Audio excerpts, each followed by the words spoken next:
मित्रांनो, जान्हवीबद्दल बोलताना आता प्रेक्षक असे बोलतायत की यार ही पिंजऱ्यामध्ये होती ना तेच बरं होतं.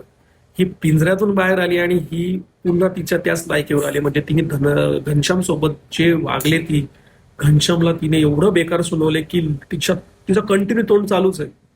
मागच्या एपिसोडमध्ये ती घनश्यामला बोलली होती की काय रे तू वैभवला जर त्याचा गुरु मानतोस तर मग त्यालाच तू त्याच्याशीच भांडतोय वगैरे, तुला काही लाज वगैरे आहे का नाही. त्यानंतर घनश्यामने तिला सोप्या पद्धतीला समजावलं होतं की तुझ्याकडून थोडीशी घ्यावी म्हणतो लाच. त्यानंतर ती एवढी ट्रिगर झाली की तिने घनश्यामला बोलते उठ इकडनं, चल उठ उठ उठ उठ वगैरे हे सगळं बोललो आणि घनश्यामला तिकडनं तिने हकलवलं. पण घनश्याम पण बेकार माणूस आहे बाई, पुढंच जाऊन झोपला ना तिच्या आडवा आणि मग तिथून तिच्याशी भांडायला लागला.